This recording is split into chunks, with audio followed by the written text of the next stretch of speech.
Hola amigos, saludos para todos, encantado de teneros aquí de nuevo en El Guitarrista Nocturno, el canal de YouTube que solo grabamos por las noches.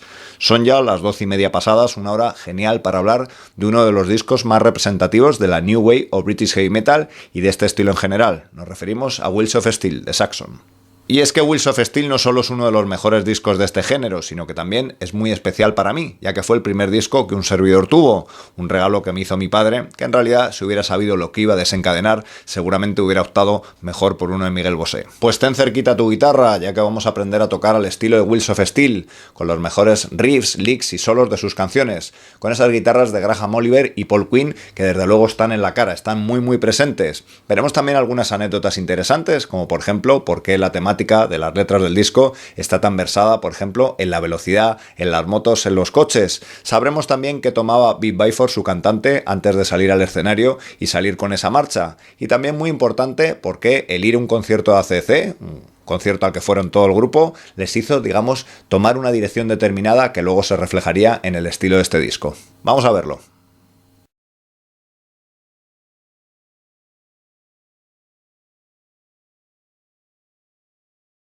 Hay que recordar que a finales de los años 70 en Inglaterra se estaba produciendo todo un cataclismo musical, con montones de bandas, digamos, encuadradas en lo que después se llamó la New Wave of British Heavy Metal. Saxon comentan que en esos conciertos, durante mucho tiempo, compartían cartel con bandas como Iron Maiden, Def Leppard, Diamond Head, que estaban, pues eso, buscando su primer contrato discográfico. Es curioso el pensar que una banda tan inglesa, tanto en el nombre como en el sonido, una banda como Saxon, se tuviera que ir a Francia a encontrar su primer contrato discográfico. Hay que recordar que para todas estas bandas no era nada fácil conseguir un contrato discográfico. Veníamos de la época del punk y en este caso para Saxon no tuvo más remedio que irse al país vecino para conseguir ese contrato. Hay una anécdota muy buena en la que cuando llegan allí a firmar a las oficinas, nada más entrar en el despacho ven una mesa inmensa de cristal, nunca habían visto una mesa tan grande, así que llegan allí con los papeles, los documentos para firmar y parece ser que el batería pues se apoyó en la mesa, se sentó para poder firmar y rompió toda la mesa en 1000 añicos, con lo cual consiguieron que les echaron de allí de las oficinas a palos, aunque gracias a Dios no les echaron de la discográfica. Luego hablaremos de cómo una banda como Motorhead consiguió que Saxon pudieran tener mayor tirón, mayor popularidad en aquella época, pero no es menos importante el hecho de que el grupo asistiera a un concierto de una banda que entonces estaba rompiendo, principalmente en Inglaterra. Nos referimos a AC/DC. Parece ser que Viv Byford era bastante fan de su música y convenció al resto del grupo para ir a un concierto de AC/DC. Ahí desde luego se dieron cuenta de esa energía que tenía el grupo en directo y sobre todo del uso de determinados tipos de riffs, de esos tipos de riff tan típico de AC/DC en el que se va repitiendo durante toda la canción y que te hace mover tanto la cabeza. Esto hizo que Viv Byford, que era uno de los principales compositores del grupo, pues pensara que este tipo de riff de alguna manera podía venirles bien a su estilo, podían seguir, digamos, esa estela. Así que riffs como Wheels of Steel, por ejemplo, representan un poco, digamos, ese momento, ¿no? Ese hacer un riff que desde luego sea predominante en la canción, no solo para empezarla como hacen otras bandas, sino que vaya sonando todo el rato. Curiosamente, de 9 de las canciones que aparecen en Wheels of Steel, 6 están en el tono de La, seguramente el tono favorito de los AC/DC de Bon Scott, y también por supuesto presentan ese sonido característico, mezcla boogie, mezcla hard rock, que también presentaba la banda australiana. Coge la guitarra y vamos a aprender a tocar unos cuantos de estos riffs. Podríamos hablar de un riff característico en Wheels of Steel, solo si vemos la canción que da título al álbum.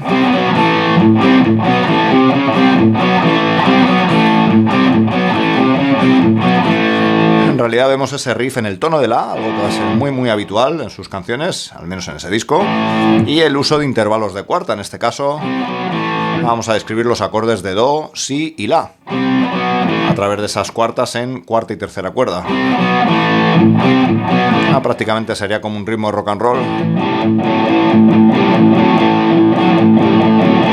pero tocado con intervalos de cuarta y un pequeño arreglo ahí en Do y Do sostenido entre el sonido menor, mayor de la dórica, mixolidia, jugando con esa quinta cuerda al aire en la nota La, ¿no? Si escuchas el tema Stand Up and Be Counted, vemos algo parecido, ¿no?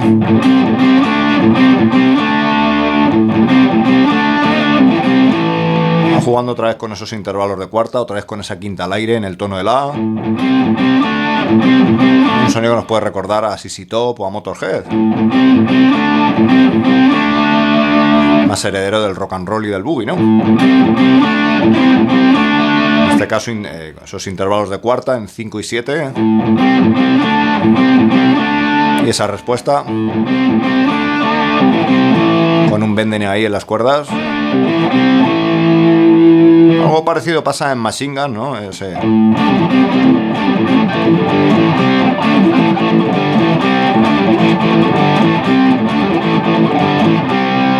Que podemos tocar dentro de ese margen de la posición primera una pentatónica.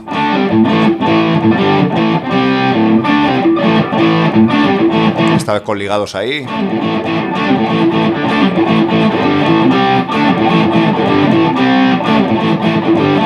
Y otra vez ese uso del intervalo de cuartas y del tono de la. También se escucha el tema Street Fighting Game.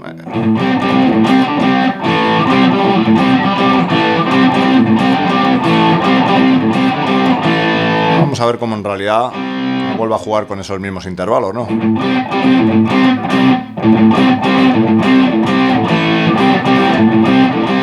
Y otra vez con esa quinta cuerda al aire.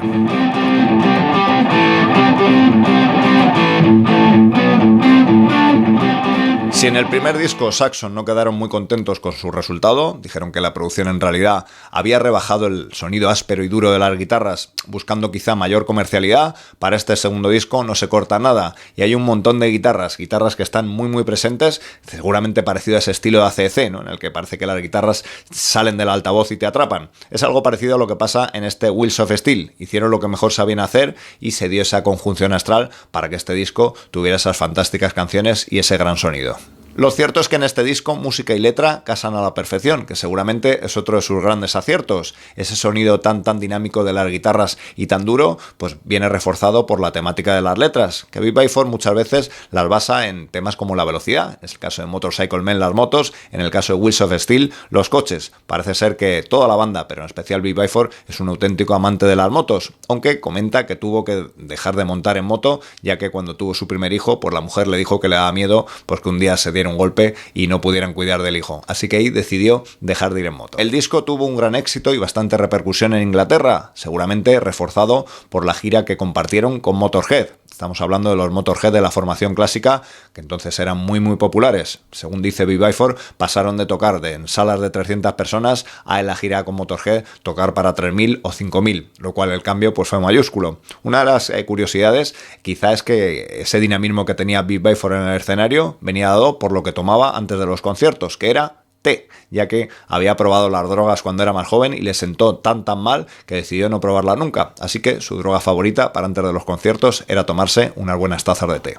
No solo en este disco hay auténticos trallazos, sino también temas con más melodía. Cogemos la guitarra y aprendemos a tocar de alguna de estas canciones más melódicas. Es el caso de 747, Strangers in the Night, Stand Up and Be Counted en su estribillo, armonizado por guitarras, o por supuesto ese tema más lentito que es Susie Hollow. El lado más melódico del disco lo encontramos en Susie Hollow, con esta melodía.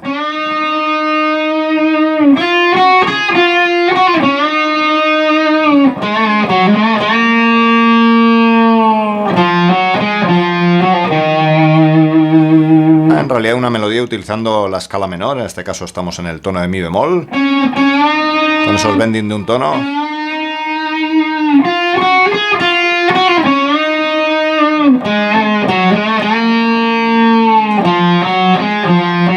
Algo que vamos a ver luego cómo suben un tono.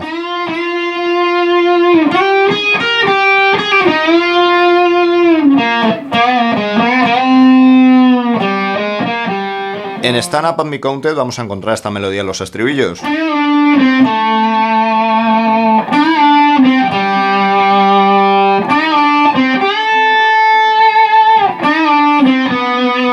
Prácticamente usando la pentatónica menor otra vez en el tono de la, ¿no? Salvo alguna excepción como esa nota así. En realidad una segunda guitarra va a armonizar esta melodía. Para la primera parte, cuando hacemos ese lick tan pentatónico, va a ir a estar armonizando una tercera por encima, es decir,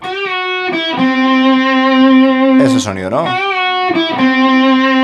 Utilizando lo que sería parte de la escala dórica con esa sexta mayor. El cambio se va a producir en la última nota, ¿no? En la guitarra original oímos en la segunda vuelta la nota sol y vamos a ver cómo la segunda guitarra hace la nota do, la nota si,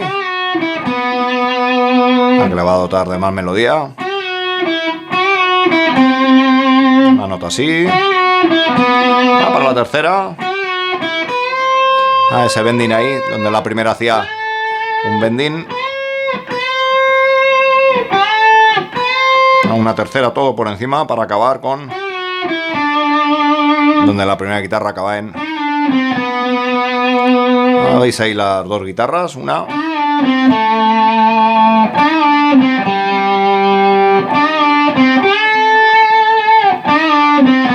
y en cambio la segunda guitarra, esa tercera por encima...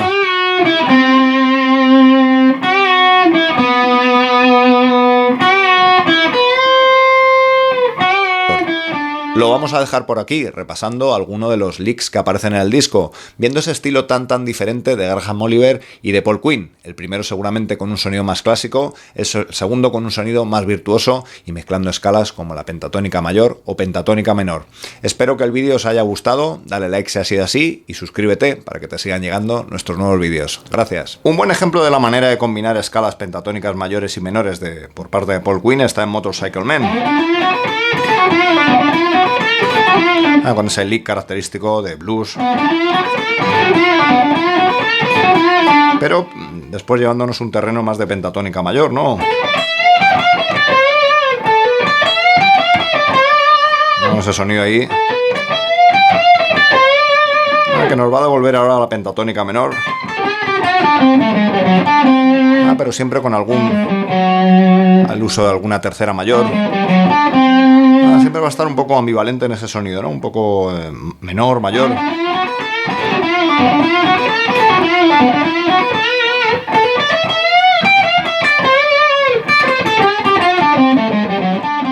En el propio Wheels of Steel encontramos licks también muy interesantes, frases como estas.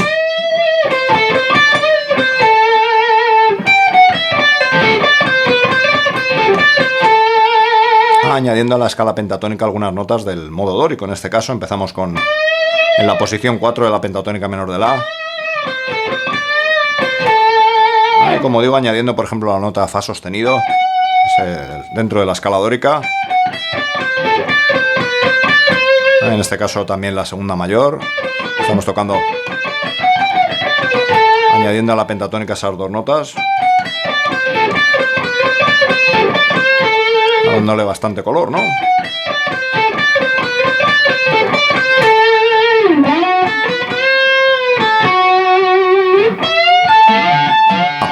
Un solo que sin duda no tiene desperdicio, también con frases como estas.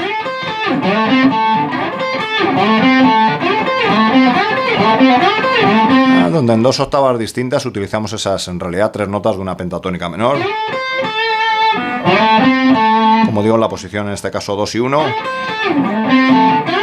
moviéndolas de octava para luego intercalar una y otra con solo dos notas deslizando.